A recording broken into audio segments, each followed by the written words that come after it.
வாரத்தில் ஒரு நாள் இந்த மாதிரி தோசை செஞ்சு சாப்பிட்டு பாருங்கள். உடம்புல எந்த பிரச்சனையும் வராது. ஒரு கடாயில் 1 டேபிள் ஸ்பூன் அளவு நல்லெண்ணெய் சேர்த்துட்டு 1/2 ஸ்பூன் மிளகு, 1/2 ஸ்பூன் ஜீரகம், 5 சின்ன வெங்காயம், 4 பல் பூண்டு சேர்த்து நல்லா வதக்கிக்கணும். ஸ்டவ் ஆஃப் பண்ணிவிடுங்க. இப்போ ஒரு கைப்பிடி அளவு முடக்கத்தான் கீரை நல்லா க்ளீன் பண்ணிவிட்டு அந்த சூடுலேயே அப்படியே ஒரு பரட்டிட்டு இதை அப்படியே ஒரு ஜாரில் மாற்றிட்டு நல்லா பேஸ்ட் மாதிரி அரைச்சி எடுத்துக்கணும். இப்போ அரைச்சி வச்சிருக்க இந்த கீரையை நம்ம அப்படியே தோசை மாவு கூட சேர்த்து மிக்ஸ் பண்ணி வச்சிடும். இது வந்துட்டு 3 பேர் சாப்பிடலாம் கண்டிப்பாக.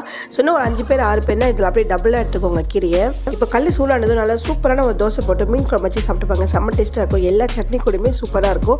கொஞ்சம் கூட கசப்பு தெரியாது. கண்டிப்பாக ட்ரை பண்ணுங்கள். அப்படியே நம்ம சேனலையும் சப்ஸ்கிரைப் பண்ணிவிடுங்க.